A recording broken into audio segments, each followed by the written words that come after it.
coming to Jerusalem. And those who are coming for the second time, you're still welcome. It's magnificent. It is talking to ourselves from the moment almost we are born. We hear Jerusalem.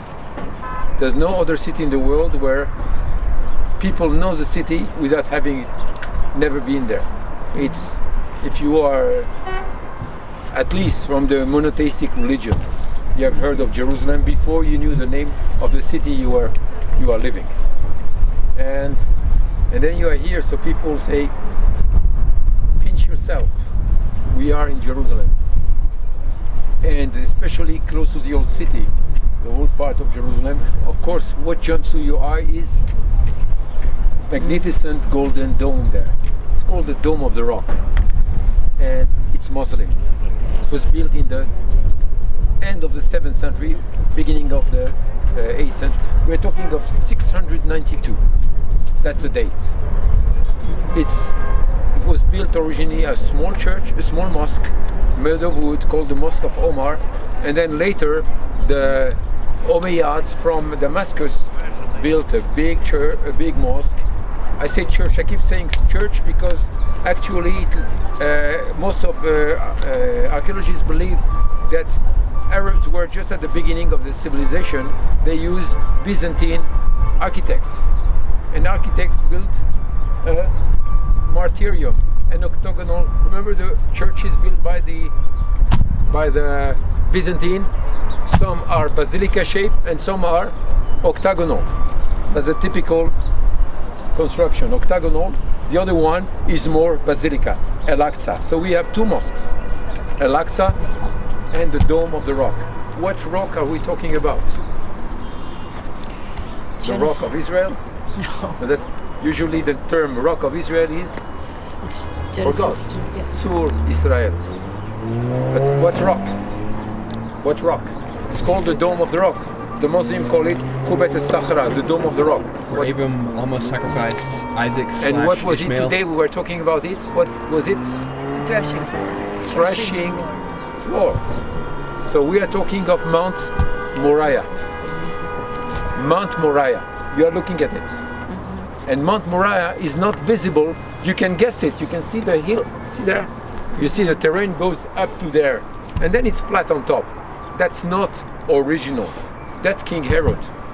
1,000 years after Solomon had a temple here, Herod restored the second temple. The temple that was built by the refugees who returned from Babylon, a very basic temple, not as beautiful as the Temple of Solomon, and then kept having addition under the Hasmoneans. Remember the Maccabees, the Hasmoneans, but then Herod is the one who changed everything. He wants a temple where thousands of people, tens of thousands of people can go there. You know, on the top of the hill, you know, there's not too much room. Just the temple, so the people will be standing on the slope, looking at the temple. They're not very convenient. So he decides to raise the side of the mountain to the level of the top. So he creates a huge platform. That means in the middle of the platform, only the top of the hill is visible. If you were Muslim, you could enter in the Dome of the Rock. And if you enter there, what you will see, that top of the mountain, that part of the threshing floor. That's very surrealistic to go into a building and find the top of a mountain. Completely bare, white rock, you know, limestone. There's not one piece of dust because it's clean all the time. And of course, no grass is growing, but that's still the top of a mountain. And it's part of the threshing floor that David will purchase for building an altar and allowing his son later to build the temple. Okay? So we have David, 1,000 years BC, buys the place, builds an altar. Then his son Solomon built the temple. Why didn't David build the temple? He was a man of blood. He was a man of war, man of blood. And Solomon was a man of peace. How do you know that Solomon was a man of peace? Shlomo. Because of his name. If you say it in English, Solomon doesn't mean anything. If you say it in Hebrew, how do you say? Shlomo. Shlomo. Shalom. David was yearning for peace. He named his first son Absalom. Absalom, the father of peace. And then the second son, Amnon. Shlomo. Oh, You see there? Remember? Mm-hmm. Shalom returns twice among the sons of David. You see his yearning for the peace. So, but Shlomo is a man of peace, that's his name. And then he built are you following me? He's following me. Don't listen to what I say, you might be influenced.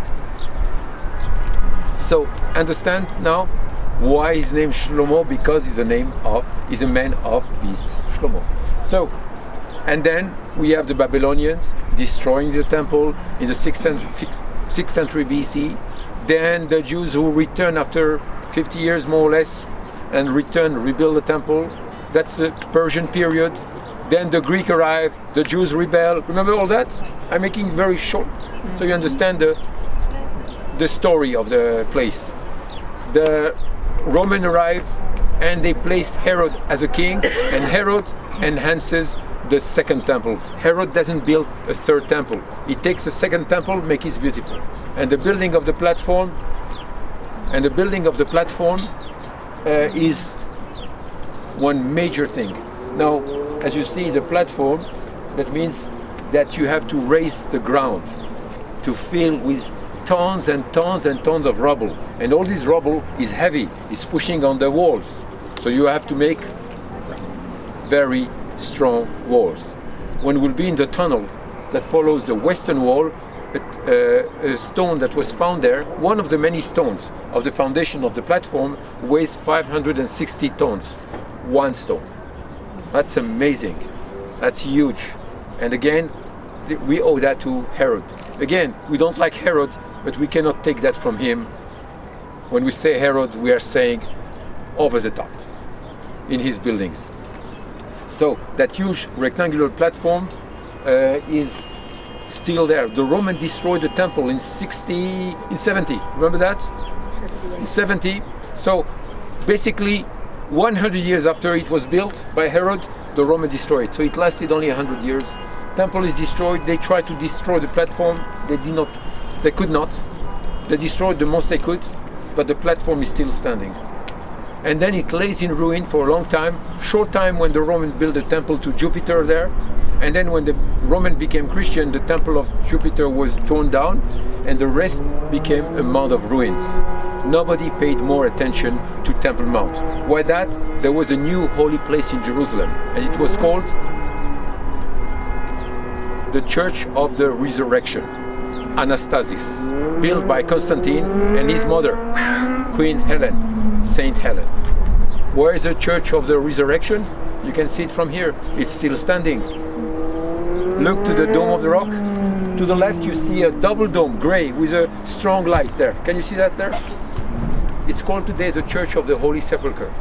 This is, for most of the Christians, I'm talking about the Orthodox and the Catholics, it's called, it's the tomb of Jesus and the Golgotha inside there. This is the place. That becomes the holy place, so there's no need for another holy place. And that's why the place during the Byzantine time is just rubble ruins. Only the Muslim who captured Jerusalem will build the mosque instead. Now, why would the Muslim build a mosque here? First, to show we are the masters of Jerusalem. We've conquered it. Secondly, Islam is better than all the other religions. So we need what do we need? A shrine, a good shrine.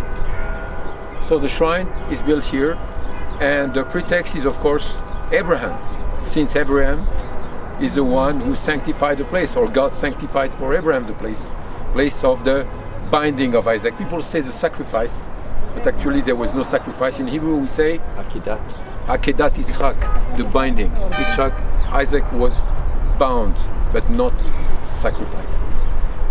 So, and Abraham is the father of Ishmael too. So you see the connection. So the first mosque that was built was not for any other reason. It was for Abraham. For Abraham. Then later, if you don't know the Bible, it doesn't speak to you too much. Hence, another story will come on it, that Muhammad flew from Mecca and arrived on that rock and rose to heaven and met all the prophets before him.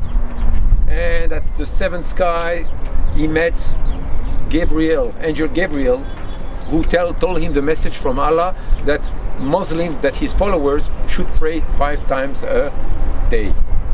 And with this message, he returns to Mecca and starts to teach. So Muhammad rose from the same rock of Mount Moriah to heaven and returned. I like that Jerusalem is so central that you have to, when you want to go to heaven, you have to come to Jerusalem first. I know that at the time they thought the earth was flat, but we know it was round, but still, you want to go to heaven, you have to climb from Jerusalem. Even Muhammad could not go to Allah from Mecca straight. He had to come to Jerusalem and up. Elevator to God is here. Isn't that something special? Jerusalem is completely linked. You know, at the end of the time, the Jews believe that Jerusalem will be heaven. The Muslim believe that Mecca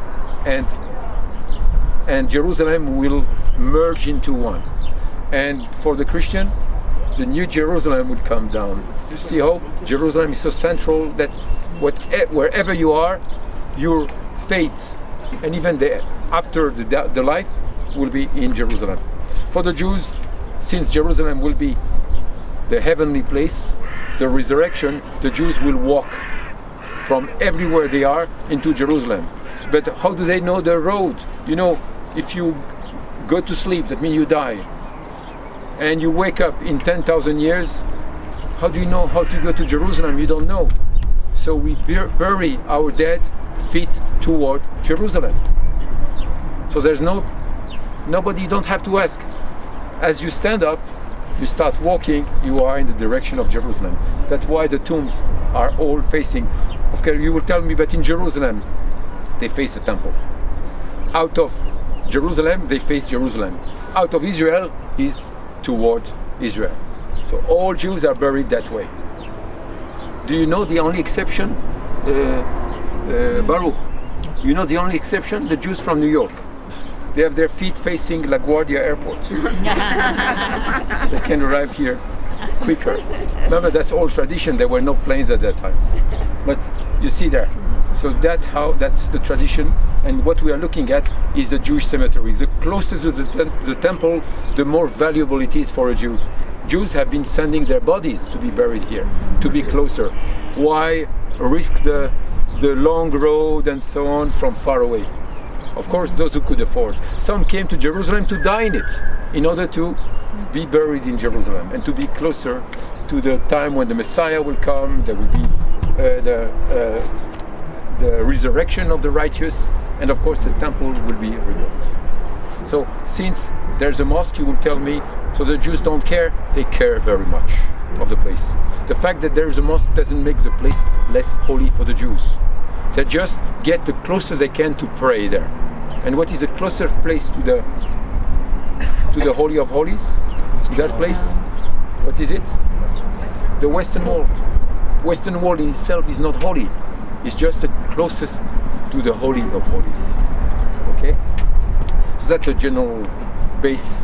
I don't want to make it too long. We're going to talk more and more and more.